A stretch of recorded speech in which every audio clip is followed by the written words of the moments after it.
इस ऐतिहासिक अवसर पर उपस्थित मंत्रिमंडल के मेरे सहयोगीगण, देश के उद्योग जगत के प्रतिनिधिगण, अन्य महानुभाव, देवी और सज्जनों, ये समिट तो ग्लोबल है, लेकिन आवाज लोकल है।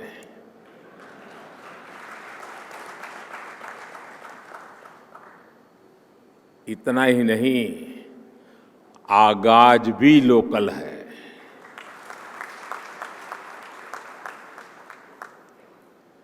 आज 21वीं सदी के विकसित होते भारत के सामर्थ्य का, उस सामर्थ्य को देखने का, उसके प्रदर्शन का एक विशेष दिवस है।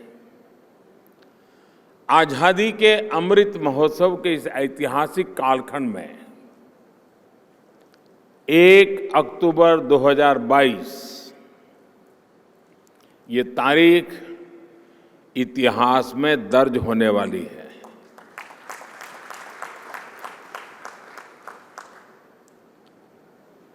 दूसरा, ये नवरात्रि का पर्व चल रहा है,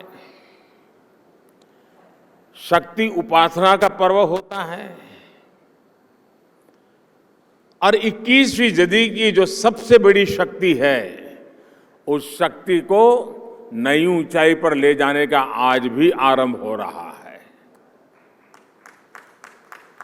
आज देश की ओर से, देश की टेलीकॉम इंडस्ट्री की ओर से 130 करोड़ भारतवासियों को 5G के तौर पर एक शानदार उपहार मिल रहा है। 5G देश के द्वार पर नए दौर की दस्तक लेके आया है। 5G अवसरों के अनंत आकाश की शुरुआत है। मैं प्रत्येक भारतवासी को इसके लिए बहुत बहुत बधाई देता हूं। साथियों, मैं गौरव से भरे इन क्षणों के साथ ही मुझे खुशी इस बात की भी है कि 5G की शुरुआत में ग्रामीण स्कूलों के बच्चे भी हमारे साथ सहभागी हैं, गांव भी सहभागी है, मजदूर गरीब भी सहभागी है। अभी मैं यूपी के ग्रामीण स्कूल की बेटी 5G होलोग्राम टेक्नोलॉजी के जरिए रूबरू हो रहा था। जब मैं 2012 के चुनाव में होलोग्राम लेकर के चुनाव प्रचार कर रहा था तो दुनिया के लिए अजूबा था। आज वो घर घर पहुंच रहा है। मैंने महसूस किया कि नई तकनीक उनके लिए किस तरह पढ़ाई के मायने बदलते जा रही है। इसी तरह गुजरात, महाराष्ट्र, ओडिशा के गांवों के सुदूर स्कूल तक 5G के जरिए बच्चे बड़े बड़े विशेषज्ञों के साथ क्लास में नई नई चीजें सीख रहे हैं।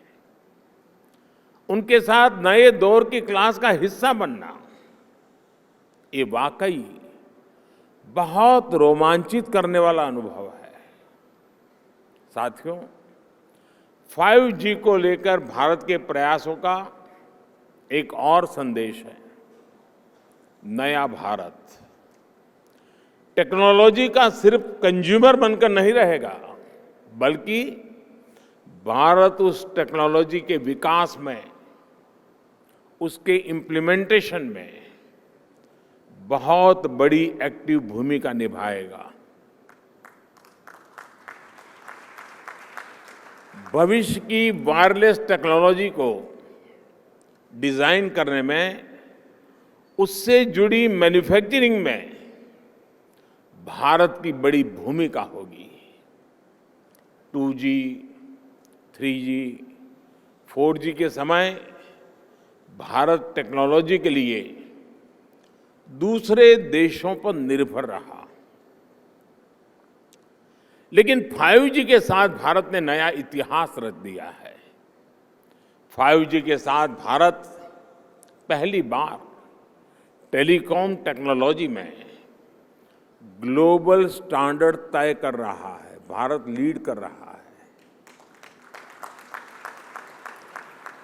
आज इंटरनेट का इस्तेमाल करने वाला हर व्यक्ति इस बात को समझ रहा है कि 5G इंटरनेट का पूरा आर्किटेक्चर बदल कर रख देगा। इसलिए भारत के युवाओं के लिए आज 5G बहुत बड़ी अपॉर्चुनिटी लेकर आया है। मुझे खुशी है कि विकसित भारत का संकल्प लेकर आगे बढ़ रहा हमारा देश दुनिया के अन्य देशों के साथ किस तरह कदम से कदम मिलाकर चल रहा है। ये भारत की बहुत बड़ी सफलता है। डिजिटल इंडिया अभियान की बहुत बड़ी सफलता है।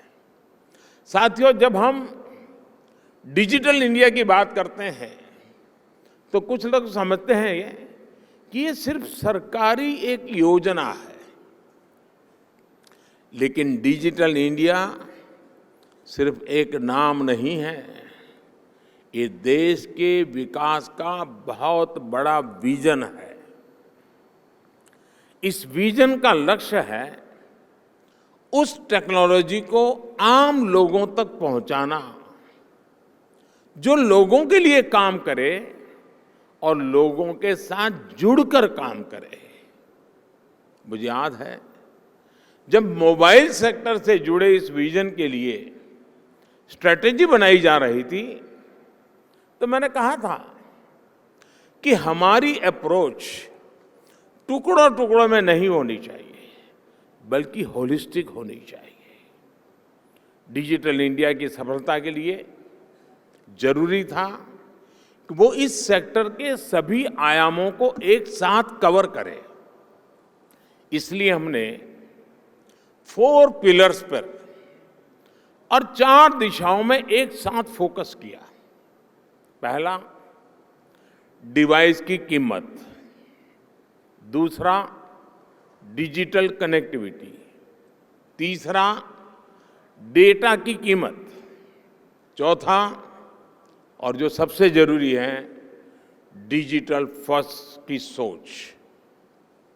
साथियों, जब हम पहले पिलर की बात करते हैं, डिवाइस की कीमत की बात करते हैं, तो एक बात बहुत स्पष्ट है, डिवाइस की कीमत तभी कम हो सकती है जब हम आत्मनिर्भर हो। और आपको याद होगा बहुत लोगों ने आत्मनिर्भर की मेरी बात की मजाक उड़ाई थी। 2014 तक हम करीब 100% मोबाइल फोन आयात करते थे, विदेशों से इंपोर्ट करते थे। और इसलिए हमने तय किया कि हम इस क्षेत्र में आत्मनिर्भर बनेंगे। हमने मोबाइल मैन्युफैक्चरिंग यूनिट्स को बढ़ाया। 2014 में जहां देश में 2 मोबाइल मैन्युफैक्चरिंग यूनिट्स थी, 8 साल पहले 2, अब उनकी संख्या 200 के ऊपर है।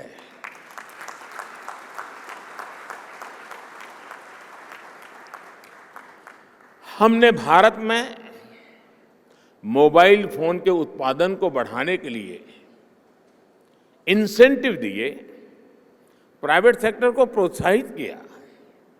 आज इसी योजना का विस्तार आप PLI स्कीम में भी देख रहे हैं। इन प्रयासों का नतीजा बहुत पॉजिटिव रहा। आज भारत मोबाइल फोन उत्पादन करने में दुनिया में नंबर 2 पर है। इतना ही नहीं, जो कल तक हम मोबाइल इंपोर्ट करते थे, आज हम मोबाइल एक्सपोर्ट कर रहे हैं, दुनिया को भेज रहे हैं। जरा सोचिए, 2014 में जीरो मोबाइल फोन निर्यात करने से लेकर आज हम हजारों करोड़ के मोबाइल फोन निर्यात करने वाले देश बन गए हैं, एक्सपोर्ट करने वाले देश बन चुके हैं।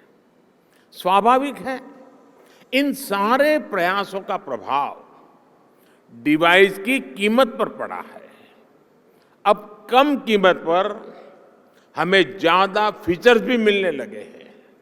साथियों, डिवाइस कॉस्ट के बाद जो दूसरे पिलर पर हमने काम किया, वो है डिजिटल कनेक्टिविटी का।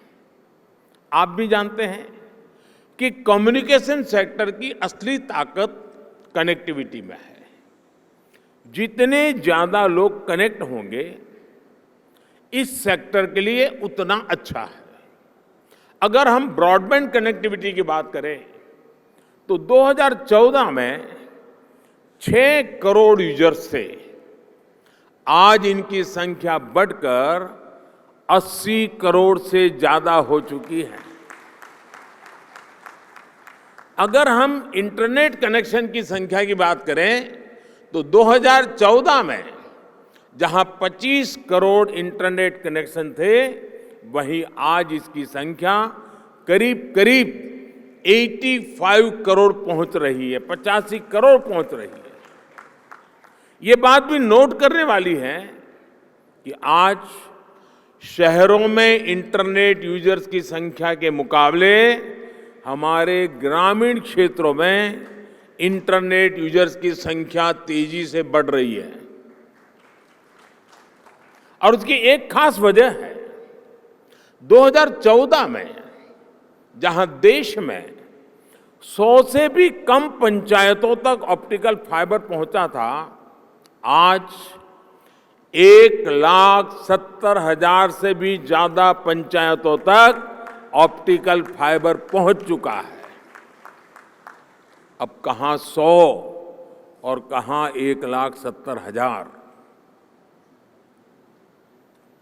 जैसे सरकार ने घर घर बिजली पहुंचाने की मुहिम शुरू की, जैसे हर घर जल अभियान के जरिए हर किसी तक साफ पानी पहुंचाने के मिशन पर काम किया, जैसे उज्ज्वला योजना के जरिए गरीब से गरीब आदमी के घर में भी गैस सिलेंडर पहुंचाया, जैसे हमने करोड़ों की तादाद में लोग बैंक अकाउंट से वंचित थे, करोड़ों लोग जो बैंक से नहीं जुड़े थे, आजादी के इतने साल के बाद जनधन अकाउंट के द्वारा हिंदुस्तान के नागरिकों को बैंक के साथ जोड़ दिया। वैसे ही हमारी सरकार इंटरनेट फॉर ऑल के लक्ष्य पर काम कर रही है। साथियों, डिजिटल कनेक्टिविटी बढ़ने के साथ ही डेटा की कीमत भी उतनी अहम हो जाती है। ये डिजिटल इंडिया का तीसरा पिलर था जिस पर हमने पूरी शक्ति से काम किया। हमने टेलीकॉम सेक्टर के रास्ते में आने वाली तमाम अड़चनों को हटाया। पहले विजन की कमी और पारदर्शिता के अभाव में टेलीकॉम सेक्टर को तमाम मुश्किलों का सामना करना पड़ता था। आप परिचित हैं कि कैसे हमने 4G तकनीक के विस्तार के लिए पॉलिसी सपोर्ट दिया। इससे डेटा की कीमत में भारी कमी आई और देश में डेटा क्रांति का जन्म हुआ। देखते ही देखते ये तीनों फैक्टर, डिवाइस की कीमत, डिजिटल कनेक्टिविटी और डेटा की कीमत, इसका मल्टीप्लायर इफेक्ट हर तरफ नजर आने लगा। लेकिन साथियों, इन सब के साथ एक और महत्वपूर्ण काम हुआ। देश में डिजिटल फर्स्ट की सोच विकसित हुई। एक वक्त था जब बड़े बड़े विद्वान एलिट क्लास, उसके कुछ मुट्ठी भर लोग सदन के कुछ भाषण देख लेना, कैसे कैसे भाषण हमारे नेता लोग करते हैं। वे मजाक उड़ाते थे। उनको लगता था कि गरीब लोगों में क्षमता ही नहीं है, ये डिजिटल समझ ही नहीं सकते, संदेह करते थे। उन्हें शक था कि गरीब लोग डिजिटल का मतलब भी नहीं समझ पाएंगे। लेकिन मुझे देश के सामान्य मानवी की समझ पर, उसके विवेक पर, उसके जिज्ञासु मन पर हमेशा भरोसा रहा है।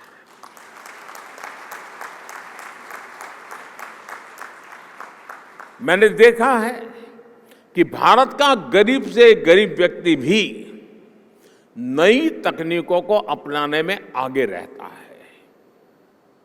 और मैं एक छोटा अनुभव बताता हूं। शायद ये 2007-8 का कालखंड होगा या 9-10 का, मुझे याद नहीं है। मैं गुजरात में मुख्यमंत्री रहा, लेकिन एक क्षेत्र ऐसा था जहां मैं कभी गया नहीं था और बहुत ही ट्राइबल इलाके में, बहुत ही पिछड़ा।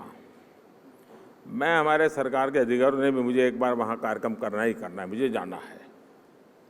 तो वो इलाका ऐसा था, कोई बड़ा प्रोजेक्ट की संभावना नहीं थी, फॉरेस्ट लैंड थी, कोई संभावना हो रही थी। तो आखिर में एक चिलिंग सेंटर, दूध का चिलिंग सेंटर, वो भी 25 लाख रुपए का। मैंने कहा भले वो 25 लाख का होगा, 25,000 का होगा, मैं खुद उद्घाटन करूँगा। अब लोगों को लगता है ना भाई, चीफ मिनिस्टर को इससे नीचे तो करना नहीं चाहिए, लेकिन मुझे ऐसा कुछ होता नहीं है। तो मैं उस गांव में गया। अच्छा, वहाँ में एक पब्लिक मीटिंग करने के लिए भी जगह नहीं थी, तो वहाँ से 4 किलोमीटर दूर एक स्कूल का छोटा सा मैदान था, वहाँ पब्लिक मीटिंग ऑर्गेनाइज की। लेकिन जब वो चिलिंग सेंटर पे गया मैं, तो आदिवासी माताएं बहनें दूध भरने के लिए कतार में खड़ी थी। तो दूध का अपना बर्तन नीचे रख करके जब हम लोग गए और उसकी उद्घाटन की विधि कर रहे थे, तो मोबाइल से फोटो ले रही थी। मैं हैरान था, इतने दूर दरार के क्षेत्र में मोबाइल से फोटो ले रही है। तो मैं उनके पास गया, मैंने कहा फोटो लेके क्या करोगी? तो बोली डाउनलोड करेंगे। ये शब्द सुनकर के मैं सचमुच में सरप्राइज हुआ था मुझे कि ये ताकत है हमारे देश के गांव में। आदिवासी क्षेत्र की गरीब माताएं बहनें जो दूध भरने आई थी, वो मोबाइल फोन से अपनी फोटो ले रही थी और उनको ये मालूम था कि इसमें तो नहीं, आप डाउनलोड करवा देंगे। और डाउनलोड शब्द उनसे मुंह से निकलना, ये उनकी समझ शक्ति और नई चीज़ों को स्वीकारने के स्वभाव का परिचय देती है। मैं कल गुजरात में था, तो मैं अंबाजी तीर्थ क्षेत्र पे जा रहा था, तो रास्ते में छोटे छोटे गांव थे। आधे से अधिक लोग ऐसे होंगे जो मोबाइल से वीडियो उतार रहे थे, आधे से अधिक लोग। यानी हमारे देश की ये जो ताकत है, इस ताकत को हम नजरअंदाज नहीं कर सकते हैं। और सिर्फ देश के इलीट क्लास के कुछ लोगों को ही हमारे गरीब भाई बहनों पर यकीन नहीं था। आखिरकार हम डिजिटल फर्स्ट के अप्रोच के साथ आगे बढ़ने में कामयाब हुए। सरकार ने खुद आगे बढ़कर डिजिटल पेमेंट्स का रास्ता आसान बनाया। सरकार ने खुद ऐप के जरिए सिटीजन सेंट्रिक डिलीवरी सर्विस को बढ़ावा दिया। बात चाहे किसानों की हो या छोटे दुकानदारों की, हमने उन्हें ऐप के जरिए रोज की जरूरतें पूरी करने का रास्ता दिया। इसका नतीजा आज आप देख सकते हैं। आज टेक्नोलॉजी सही मायने में डेमोक्रेटिक हो गई है, लोकतांत्रिक हो गई है। आपने भी देखा है कि डिजिटल फर्स्ट की हमारी अप्रोच ने कोरोना वैश्विक महामारी के इस दौर में देश के लोगों की कितनी मदद की। दुनिया के बड़े बड़े विकसित देश जब अपने नागरिकों की मदद करने में संघर्ष कर रहे थे, खजाने में रुपये पड़े थे, डॉलर थे, पाउंड थे, सब था, यूरो था, लेकिन और देने का तय भी किया था, लेकिन पहुंचाने का रास्ता नहीं था। भारत एक क्लिक पर हजारों करोड़ रुपए मेरे देश के नागरिकों के खाते में ट्रांसफर कर रहा है। ये डिजिटल इंडिया की ही ताकत थी कि जब दुनिया थमी हुई थी तो भी हमारे बच्चे ऑनलाइन क्लासेस ले रहे थे, पढ़ाई कर रहे थे। अस्पतालों के सामने असाधारण चुनौती थी, लेकिन डॉक्टर्स अपने मरीजों का इलाज टेलीमेडिसिन के जरिए भी कर रहे थे। ऑफिसेज बंद थे, लेकिन वर्क फ्रॉम होम चल रहा था। आज हमारे छोटे व्यापारी हो, छोटे उद्यमी हो, लोकल कलाकार हो, कारीगर हो, डिजिटल इंडिया ने सबको मंच दिया है, बाजार दिया है। आज आप किसी लोकल मार्केट में, आप सब्जी मंडी में जाकर देखिए, रेहड़ी पटरी वाला छोटा दुकानदार भी आपसे कहेगा कैश नहीं है, यूपीआई कर दीजिए। मैंने तो बीच में एक वीडियो देखा, कोई भिक्षुक भी डिजिटली पेमेंट लेता है। ट्रांसपेरेंसी देखिए। ये बदलाव बताता है कि जब सुविधा सुलभ होती है तो सोच किस तरह सशक्त हो जाती है। साथियों, आज टेलीकॉम सेक्टर में जो क्रांति देश देख रहा है वो इस बात का सबूत है कि अगर सरकार सही नियत से काम करे तो नागरिकों की नियत बदलने में देर नहीं लगती है। 2G की नियत और 5G की नियत में यही फर्क है।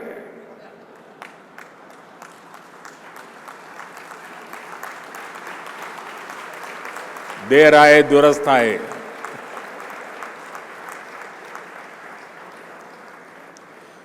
भारत आज दुनिया के उन देशों में है जहां डेटा इतना सस्ता है। पहले 1 GB डेटा की कीमत जहां 300 रुपये के करीब होती थी, वहीं आज 1 GB डेटा का खर्च केवल 10 रुपये तक आ गया है। आज भारत में महीने भर में एक व्यक्ति मोबाइल पर करीब एवरेज 14 GB डेटा इस्तेमाल कर रहा है। 2014 में इस 14 GB डेटा की कीमत होती थी करीब 4,200 रुपये प्रति महीना, 4,200 रुपया। आज इतना ही डेटा 125 रुपये या ज्यादा से ज्यादा 150 रुपये, 125 या 150 रुपये में मिल जाता है। यानी आज गरीब के, मध्यम वर्ग के मोबाइल डेटा के करीब 4,000 रुपये हर महीने बच रहा है उसके जेब में।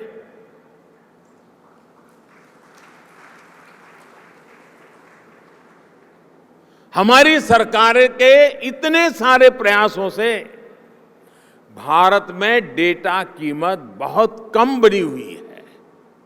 ये बात अलग है, 4,000 रुपया बचना कोई छोटी बात नहीं है हर महीना। लेकिन जब मैं बता रहा हूं तब आपको ध्यान में आया, क्योंकि हमने इसका हो हल्ला नहीं किया, विज्ञापन नहीं दिए, झूठे बड़े गपगोले नहीं चलाए। हमने फोकस किया कि देश के लोगों की सहूलियत बढ़े, ईज ऑफ लिविंग बढ़े। साथियों, अक्सर ये कहा जाता है कि भारत पहली 3 औद्योगिक क्रांतियों का लाभ नहीं उठा पाया, लेकिन मेरा विश्वास है कि भारत न सिर्फ चौथी औद्योगिक क्रांति का पूरा लाभ उठाएगा, बल्कि उसका नेतृत्व भी करेगा। और विद्वान लोग तो कहने लगे हैं कि ये भारत का दशक नहीं, ये भारत की शताब्दी है। ये डेकेड नहीं, सेंचुरी है। भारत ने किस तरह 4G आने के बाद टेक्नोलॉजी की दुनिया में ऊंचाई छलांग लगाई है, इसके हम सभी साक्षी हैं। भारत के नागरिकों को जब टेक्नोलॉजी के समान अवसर मिल जाते हैं तो दुनिया में उन्हें कोई पछाड़ नहीं सकता। इसलिए आज जब भारत में 5G का लॉन्च हो रहा है तो मैं बहुत विश्वास से भरा हुआ हूं दोस्तों। मैं दूर का देख पा रहा हूं और जो सपने हमारे दिल दिमाग में चल रहे हैं उसको अपनी आंखों के सामने हम साकार होते देखेंगे। हमारे बाद वाली पीढ़ी देखेगी, ऐसा काम होने वाला नहीं है, हम ही हमारे आंखों के सामने देखने वाले हैं।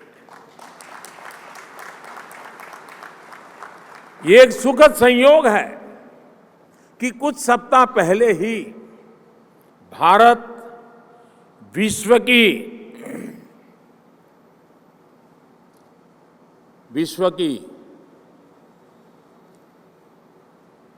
5वीं सबसे बड़ी अर्थव्यवस्था बना है।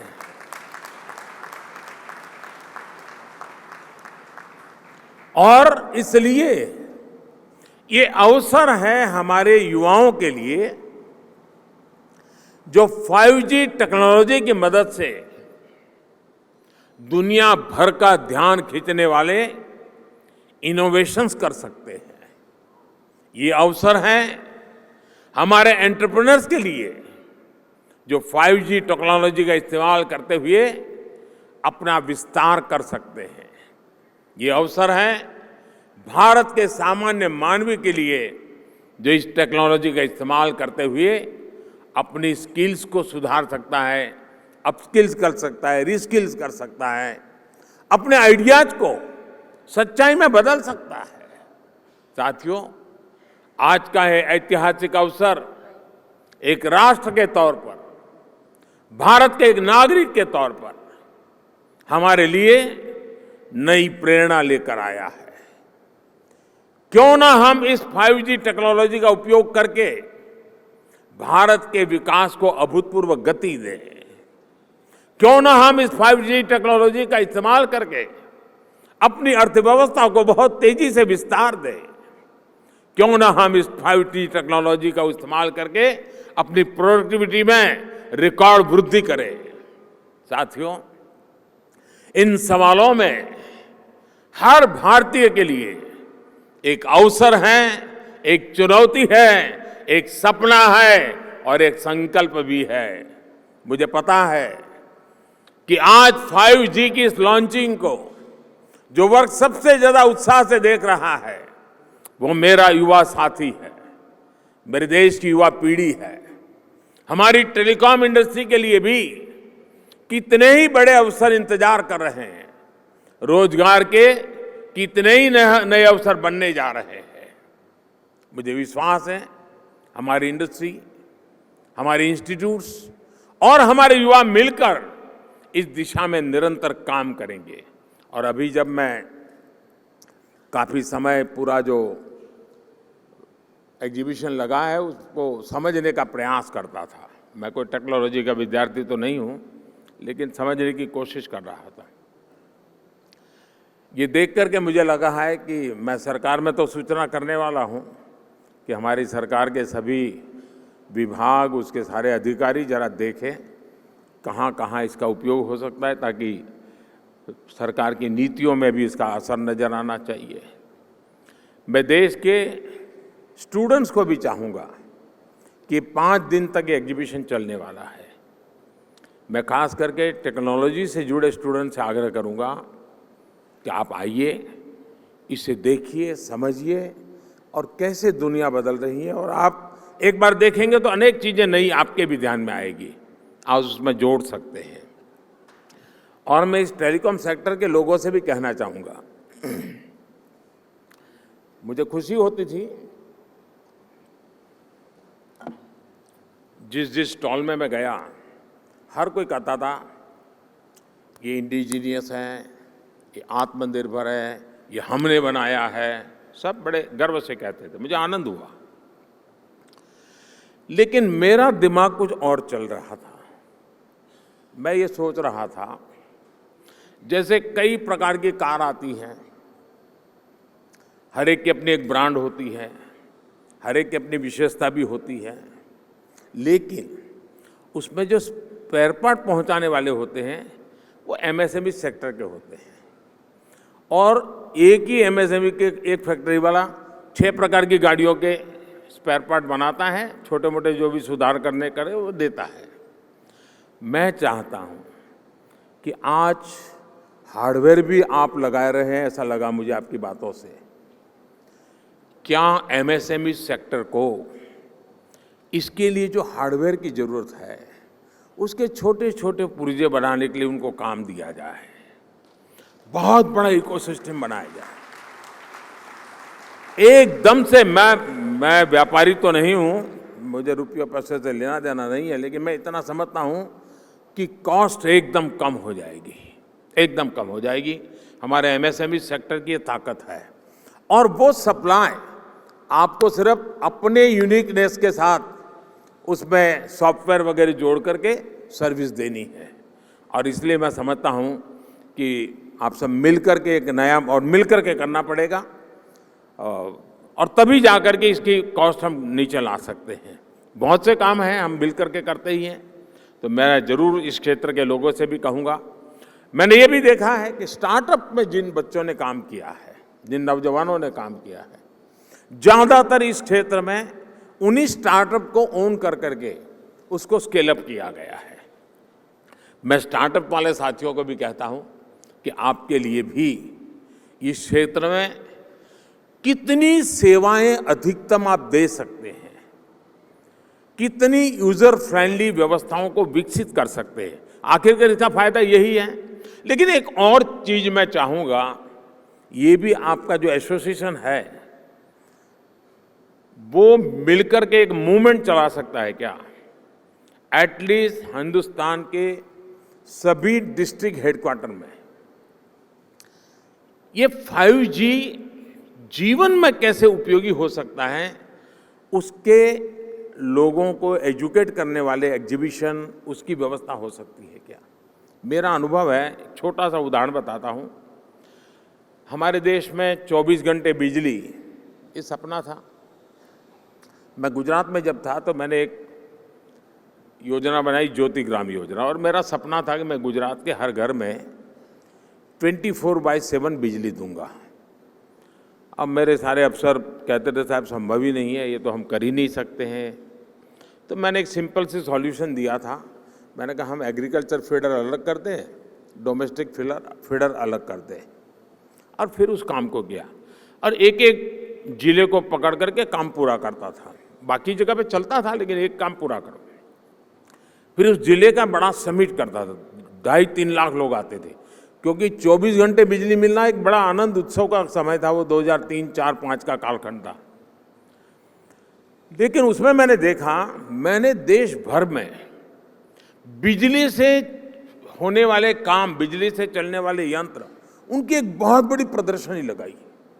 जब लोगों को क्या लगता है, बिजली आई यानी रात को खाना खाने समय बिजली मिलेगी, बिजली आई मतलब टीवी देखने के लिए काम आ जाएगा। इसका कई प्रकार से उपयोग हो सकता है, उसका एजुकेशन भी जरूरी था। मैं ये 2003-5 के बीच की बात कर रहा हूं।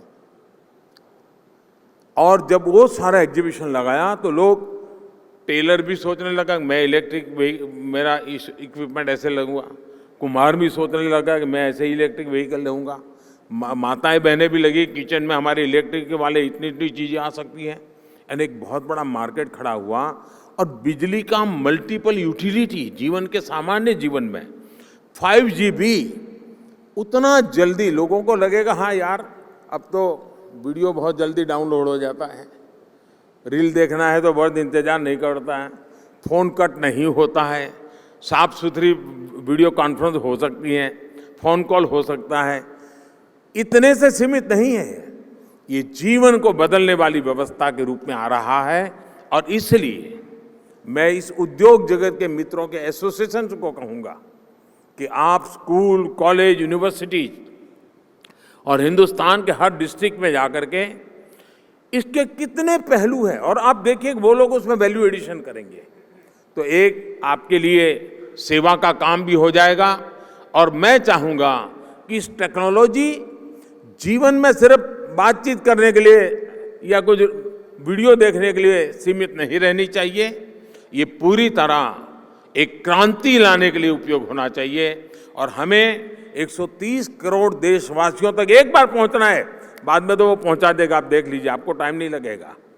अभी मैंने ड्रोन पॉलिसी अभी लाया था, आज कई खेतों में मैं देख रहा हूं वो ड्रोन से अपना दवाइयाँ छिड़काव का काम शुरू कर दिया, उन्होंने ड्रोन चलाना सीख दिया। और इसलिए मैं समझता हूं कि हमें इन व्यवस्थाओं की तरफ जाना चाहिए।